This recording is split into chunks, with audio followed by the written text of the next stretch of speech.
sure can meet the demand while working within those limits. Welcome to my bakery. How may I help you?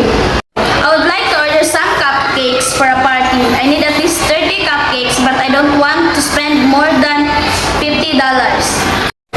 Number of cupcakes is X is greater than 30 and the cost of cupcakes is Y is less than 50. Now let's graph these inequalities to see the possible solutions.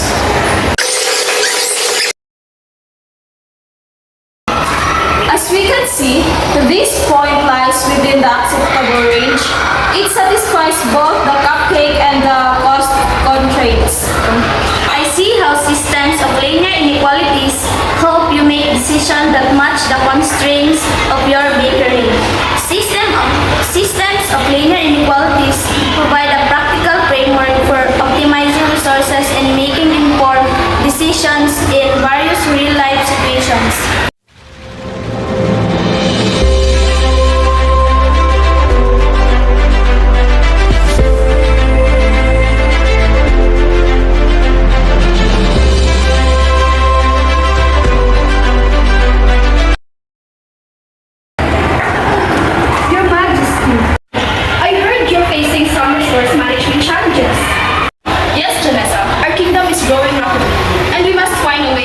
Our resources efficiently.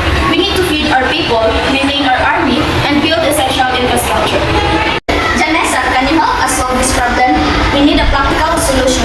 Absolutely, Your Majesty.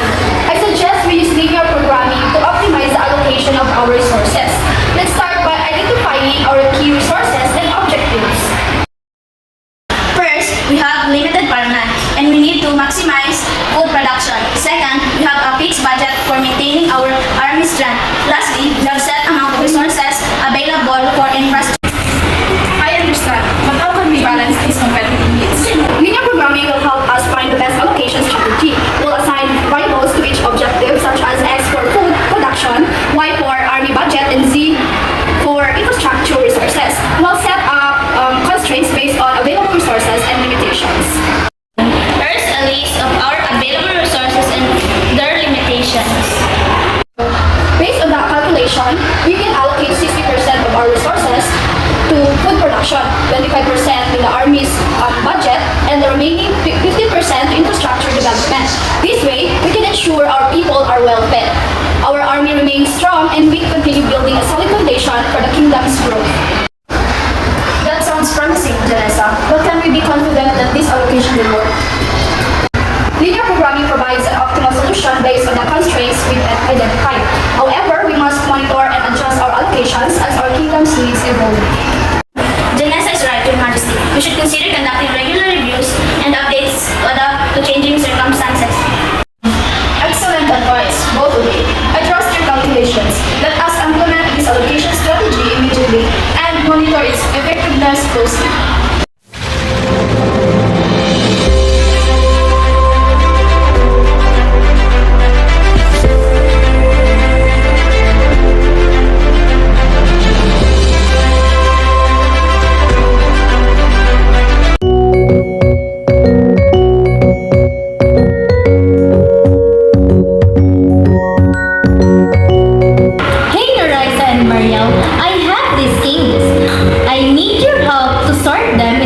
Categories based on their colors.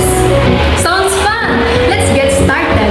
What colors do candies come in? They come in pink, blue, green, and yellow. Okay, let's think about how we can categorize them. We could use an Euler diagram, which is a way to represent relationships between different sets or categories. That's right. An Euler diagram uses overlapping circles to show the relationship between categories. Let's create one using our candies.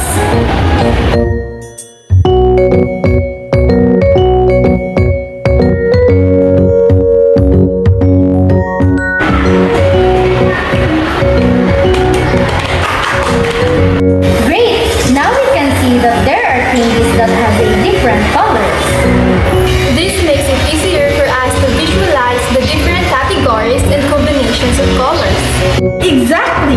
It helps us make logical arguments based on the instance, if someone asks us if we have any candies that are both pink and yellow, we can easily say that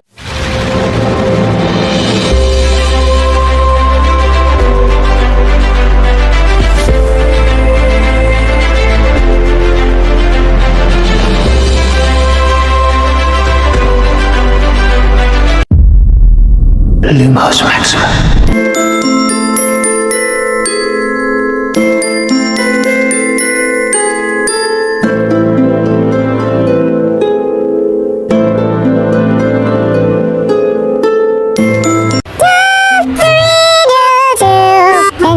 I think the riddle might involve a conditional statement.